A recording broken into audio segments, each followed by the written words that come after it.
Super tasty super crispy veg toast sandwich. आणि हे sandwich पहा ना, तव्यावरती भाजून किती मस्त क्रिस्पी बनून तयार झालं आहे.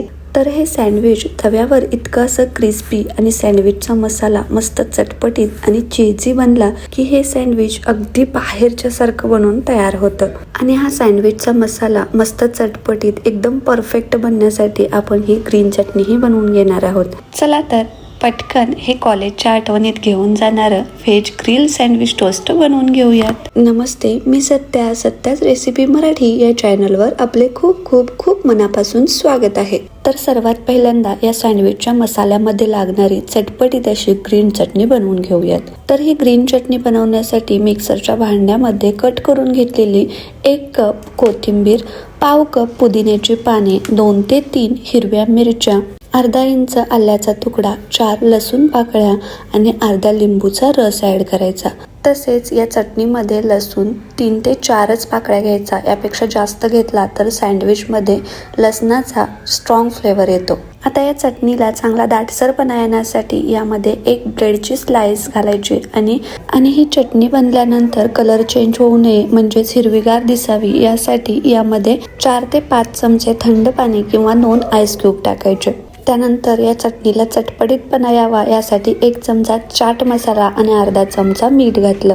आता हे सर्व एकदम बारीक असं वाटून घेऊ. आणि ही पहा, मस्त अशी हिरवीगार चटपटीत ग्रीन चटणी बनून तयार झाली. तर ही ग्रीन चटणी बनवत असताना यामध्ये खूप जास्त थंड पाणी किंवा आईस क्यूब घालायचे नाहीत. तर आईस क्यूब घालायचे असतील तर फक्त 2 आईस क्यूब घालायचे आणि थंड पाणी घालणार असाल तर फक्त 4 ते 5 चमचे घालायचं, म्हणजे चटणी दाटसर बनते. त्यानंतर सँडविचचा मसाला बनवण्यासाठी मी येथे 2 मीडियम साईजचे गाजर खिसणीवरती खिसून घेतले आणि 2 छोट्या काकड्या, 1 टोमॅटो, 1 कांदा आणि 1 शिमला मिरची बारीक आकारामध्ये कट करून घेतली. हे जे ऑरेंज कलरचं गाजर असतं ना, ते खूप हार्ड असतं, त्यामुळे कट करून न घेता खिसणीवरती खिसून घ्यावं. आणि बाकीच्या सर्व भाज्या बारीक कट करून घ्यायच्या. आता या भाज्या तुमच्या आवडीप्रमाणे तुम्ही कमी जास्त किंवा स्किपही करू शकता. आता या सर्व भाज्या एका बाउलमध्ये घेतल्या आणि यामध्ये अर्धा चमचा काळी मिरी पावडर, 1 चमचा चाट मसाला, अर्धा चमचा भाजलेले जिऱ्याची पावडर आणि आपण बनवून घेतलेली ग्रीन चटणीतील अर्धी चटणी मी या मसाल्यामध्ये ऍड केली आणि अर्धी चटणी सँडविच सोबत खाण्यासाठी ठेवून दिली. त्यानंतर यामध्ये मी 1 वाटी मोझरेला चीज घातलं आणि अर्धी वाटी मायोनीज ऍड केलं. तर चीज आणि मायोनीज दोन्हीही तुमच्या आवडीप्रमाणे कमी जास्त वापरू शकता किंवा स्किपही करू शकता.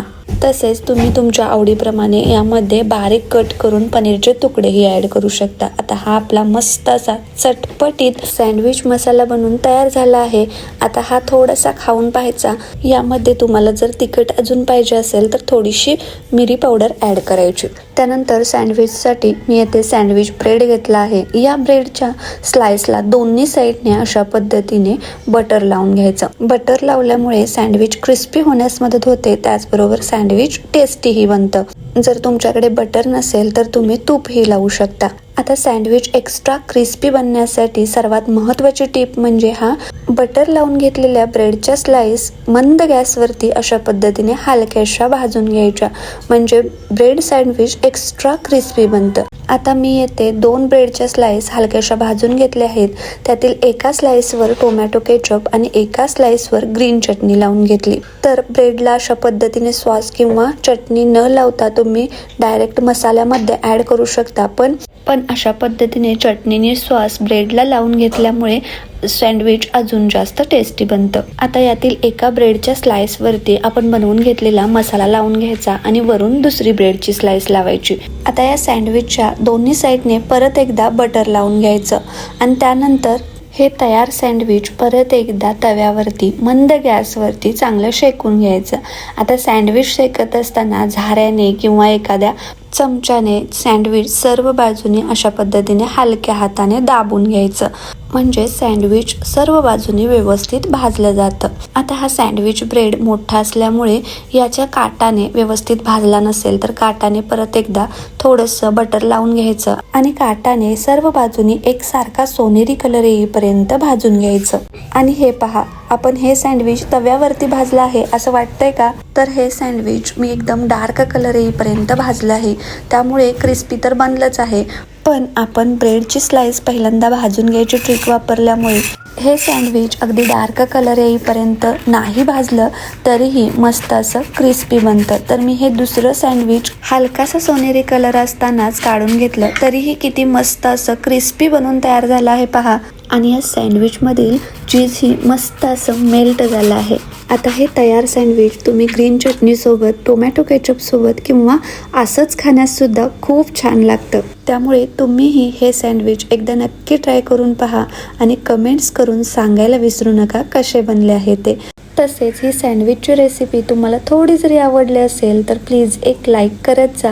आणि चॅनलवर अजून नवीन असाल किंवा अजून सबस्क्राईब केलं नसेल तर सबस्क्राईब करून घ्या. फेसबुक पेजवर पाहत असाल तर फॉलो करून घ्या, म्हणजे मला नवनवीन पारंपरिक परफेक्ट रेसिपी सर्वात आधी आपल्यापर्यंत पोहोचतील. Thank you, bye bye.